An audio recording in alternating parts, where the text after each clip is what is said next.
Okay, with that, we go from an epic playoff matchup to a bowl game with an SEC team that has a losing record, and I'm sure there's some commentary that we could have on that, and maybe we will. Miami of Ohio, the Redhawks, are facing a Mississippi State team who's been a little up and down this year. They've had a couple of decent wins. They've maybe found something with Fitzgerald. Uh, Talk a little bit about this game in terms of two teams that probably shouldn't be in a bowl game. The anomaly here is that Miss State's got a losing record, and Miami of Ohio started 0-6. I don't know that that's ever happened before, that an 0-6 start ends up in a bowl game, but it's interesting nonetheless. So let's get started on this one. Just jump us off. Mississippi State, Miami of Ohio. What do we need to know about these two teams? Neither one of these teams has had what one would really call a successful season. They've had a successful enough season, right? I mean, Miami of Ohio starts 0-6, finishes 6-0, but their schedule was weak. I mean, they started with Iowa, they lose by 24 points. Close game against Western Kentucky does look good in retrospect, but bad losses to Akron do not. A loss to Eastern Illinois in the FCS does not. A loss to Cincinnati looks worse. Even if it was close, it looks a lot worse now than it did then. And, their run came against Kent State, Bowling Green, Eastern Michigan, Central Michigan, Buffalo, and Ball State.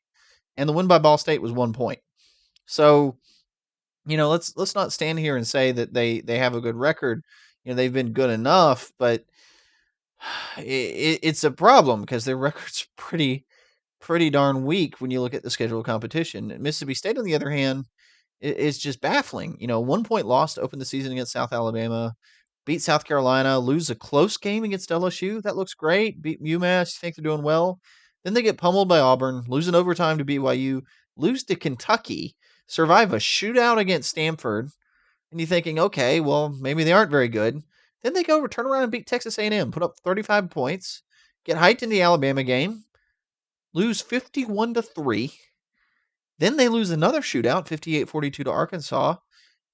Nobody sort of knows where they're at. They might be good, maybe not, probably not that great. And oh yeah, then they turn around and beat Ole Miss 55-20. So Mississippi State's a team all year that we don't really ever know how good they actually are.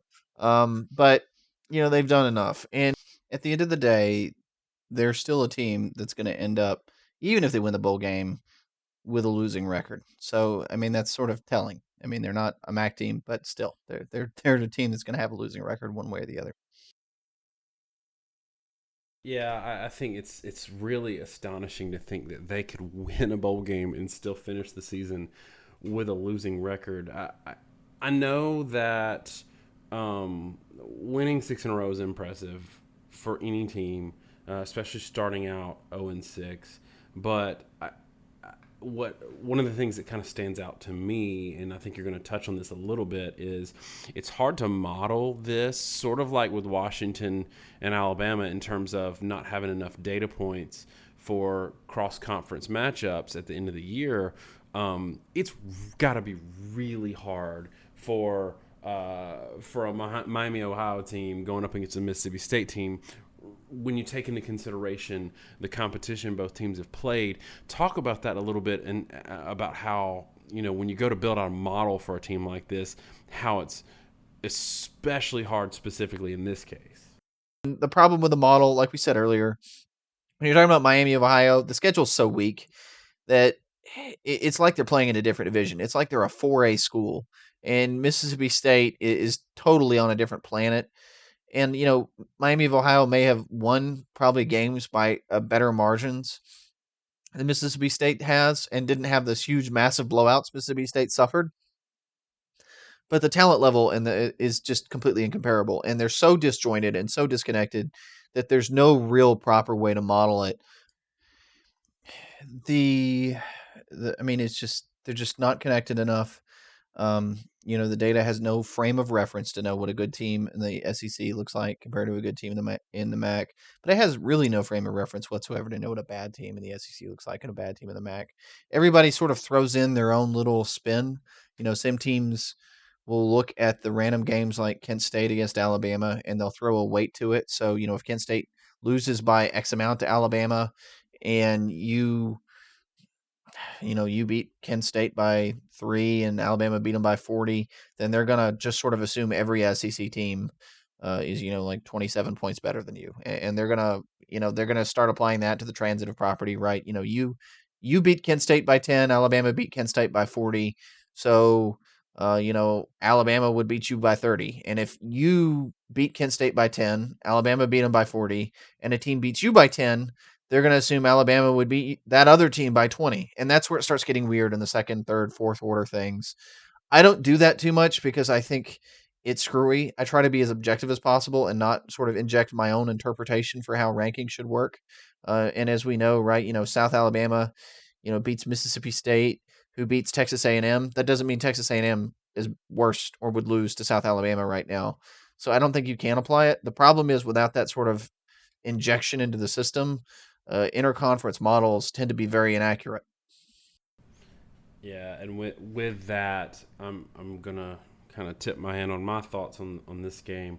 Mississippi State's faced considerably more competition than Miami of Ohio, and this is one case where if the model says Miami of Ohio, I'm gonna completely disrespect it and throw it in the trash.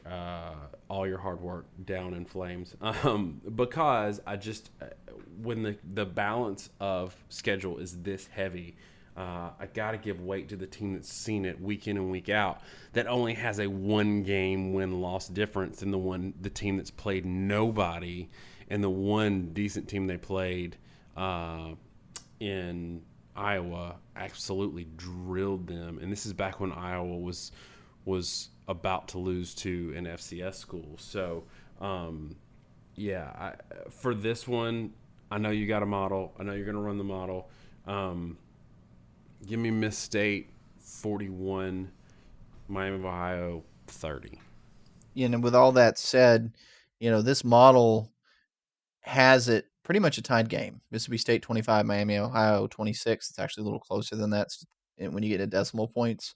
Problem being Mississippi State's offense or defense rather is allowing over 100% of yards per carry allowed and yards per attempt. All the opponent offensive averages, but that's in SEC play. And Miami is not in the SEC, and so I just don't buy the model. I don't think it's going to be that close, and I think Mississippi State does win this ball game, just like all the pundits do. The problem is this game probably more than any other because of the disparity in the conferences. Miami of Ohio is better in MAC than Mississippi State is in the SEC, but whoop-de frickin' do. They're not playing a MAC team; they're playing an SEC team, and that's why Mississippi State's probably going to win. Yeah, and I think it's worth noting that to start their 6-win streak, that they needed all 6 to become bowl eligible. They got a 4-point win over a 3-9 Kent State team, and to finish the season out to become bowl eligible, they got a 1-point win over a 4-8 Ball State team. So we're not trashing your Redhawks. We just think that 0-6 to 6-0 with that schedule probably not enough to get it done against a 5-7 SEC team. I hate to say that. It's not. I'm not trying to disrespect anybody. The type of athlete, like we've said, that Mississippi State has seen week in and week out and not looked great against. I'll be honest. I mean, Miss State has not looked great this year. Defensively, it's probably the worst defensive team at Miss State that I can remember in over a decade. But Fitzgerald has come into his own. He only threw for 100 yards in that 50-something point outing against Ole Miss. So I do think that they've got enough athlete and have learned enough lessons at quarterback since having to put Fitzgerald in after that 21-20 loss to South Alabama to get this win. So I don't know if you've got anything else on this game. There's not a whole lot to really talk about there. I do think it might end up being kind of a fun game to watch, but I think this is one of those sneaky add to your win totals as a conference games that really doesn't mean a whole lot.